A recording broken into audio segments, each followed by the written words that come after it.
Hey guys, welcome back. Mama Sam here. So I just finished playing Until Dawn and I thought I would do a review on the game. That glare on my glasses, oh my gosh, I just can't get over it. So Until Dawn is a game about 8 friends, twin girls, and a terrible prank that ends in tragedy. And it changes all of their lives forever. The game mechanics themselves, they're pretty easy. It's just a choose your own adventure style game, but like cranked up to 11. The handling is really easy. In fact, I personally felt like the most challenging part of the game was the quick time events and when you have to hold still. Oh, I hated that. Oh my gosh, I hated that. One wrong button choice or messing up by moving the controller could result in your character ending up dead. And true to a choose your own adventure, your choices have a very big impact on the game. The parts with the psychiatrist were pretty engaging, and there were a lot of jump scares, which I don't normally like in movies, but in games it works, and for this game it really works. It's very atmospheric, the graphics are beautiful, some of the parts look like they're actually hand-drawn, like they left in some of the storyboard art or something. I don't know. It's very beautiful. It's really, really nice. More games should do that. The story is great. It'll constantly leave you guessing. But the best part of the game is definitely in the choices that you get to make. Now, I've only played this game once. So the choices that I've made, those are the only ones that I know. I imagine if I played it again, there's going to be a lot more choices. You know, kind of like Ashley ending up dead. I'm sure I could have avoided that. Not that I really cared that much. Aside from the great story, the characters are also a huge driving force in the game. There's a lot of character development in this game, for better or for worse. So I'm gonna do what Mama Sam likes to do, and I'm gonna rank the characters from my least favorite to my favorite. But I'm also going to talk to you about an unbiased look at what their characters are, and then of course my biased opinion on it. The only reason I'm doing this is not just necessarily to throw in a ranking video inside of a game review, but also the characters in this game are really the driving force in this game. I mean, it is a choose your own adventure, but these characters are where story is like 50% of the game, the other 50%, that is the characters. This is a character game. So let's go ahead and talk about the characters. Let me rank them. So on the bottom of the list at number 8, I have Ashley. Ashley starts off all sweet and innocent and crushing hard on Chris. That's pretty much all there is to her. That's like her whole angle. But she ended up at the bottom of my list because in the end, to me, she was just unbearable. She's whiny. She's a coward. She doesn't do anything useful in the game.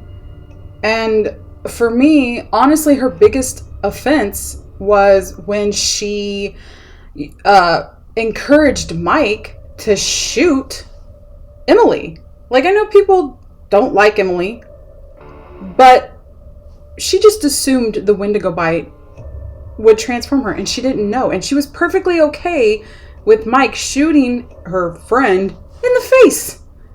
That shouldn't be something, like, I can understand that the player wanted to shoot Emily in the face, but Ashley and Emily were friends. I don't know.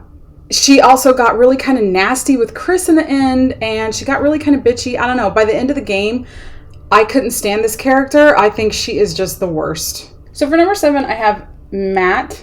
Matt starts the game. He was actually the one filming the prank.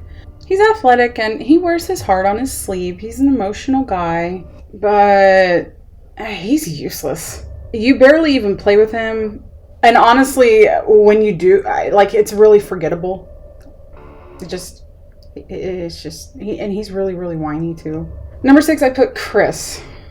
Chris is a happy-go-lucky, funny guy. He has a crush on Ashley. That seemed to be pretty much their whole story.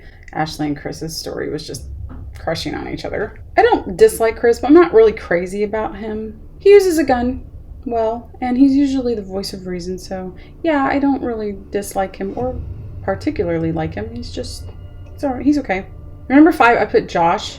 Josh is Hannah and Beth's brother. He's calm and he's kind of a jokester. I like Josh. I feel really sorry for him. And to be perfectly honest, I don't really feel sorry for his friends and the prank that he pulled on. I really don't. I think he was right. I think he had every reason to do it. He definitely took it to the extreme, but I can understand his reasoning. So number 4, I put Sam. Sam is the main character, and she's also the voice of reason in this game. She's kind and she's brave, but she's also just kind of empty. I kind of think that's on purpose though, but it almost felt like we were supposed that she was empty and didn't have a lot. She had like more positive traits like being brave and really kind and not wanting to pull the prank on her friend. That's all great and fine. That's okay. But I felt like she was supposed to like represent us in the game, which is kind of a shame because she's not really in the game a whole lot. That being said, I do like her. She's really athletic and she's smart and girl can climb some mountains. So for number 3, I have Emily. I know a lot of people don't like her, but, and to be perfectly honest, I didn't like her in the beginning either. Emily is very smart. She's very resourceful. She's also a huge bitch. But by the end, I really, really liked this character.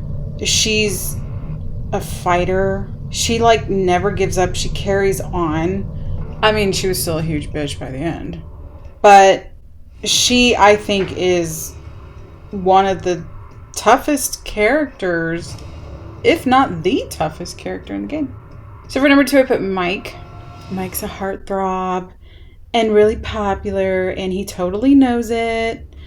I didn't like him as much in the beginning. I thought he was a huge D-bag, but by the end I really liked him. And it's probably because we got to spend so much time playing with him. You know, we got to see his character go from being a jerk and kind of douchey to being, you know, the main character, one of the main characters. And I accidentally killed him at the end. Sorry, Mike. He's brave, he's strong, he's determined, he powers through.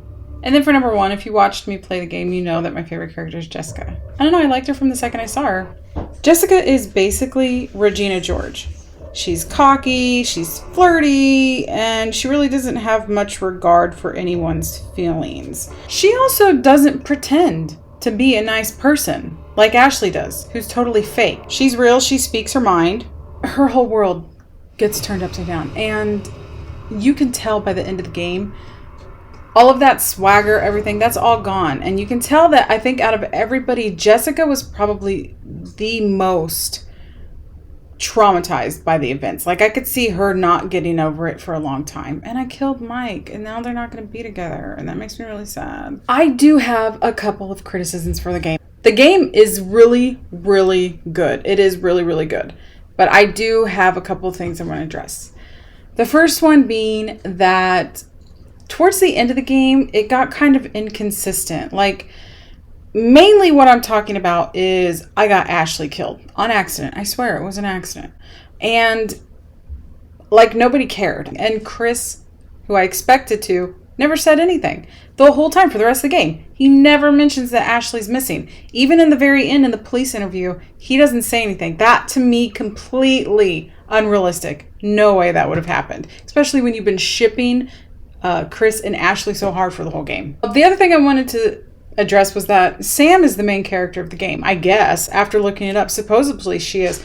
If I had to guess, or if I had to say who I thought the main character of the game was, it would be Mike. Sam is really, really underutilized. Like, you barely play with her. I think other than Jessica and Matt, Sam has the least amount of gameplay. I mean, she's Hayden freaking Panettiere. Use her. Criticism aside, there's lots of twists and turns in this game. The reveals with Josh and especially Hannah, oh, I didn't see that coming. I give this game a B+. Now, I was going to give it an A, and before you get all upset or whatever, the only reason why I knocked it down a grade was solely because of replay value. I don't think this game has it. I don't see myself playing it again, at least not from start to finish now. Maybe episodes so that I can get some of the collectibles and trophies. But as far as actually sitting down and playing it again from beginning to end, I don't see myself doing that. I don't see somebody picking up this game and playing it over and over and over again. And there's a lot of games that you can do that with. I don't see this game being one of those games. That is why I gave it a B+. Still a really, really great game. If you haven't played it, you should play it. You know, it's really easy to pick up. If you like scary games, it's going to be a really easy game to play. It's not a fighting game. It's a story game for people that really like games that are just driven by story. I think this is probably the most story-driven game I've ever played that didn't really require me to do a whole lot other than just quick time events and shooting a gun here and there and making choices. But this game, it's so beautiful. The art is amazing. The story is top notch. And the characters develop really, really well. I thoroughly enjoyed this game. So, up next, I will be playing The Last of Us. So look forward to that for my Games I've Never Played series. If you can think of a better name for that, please let me know. I can't really think of one. I will see you guys next time. Bye, friends.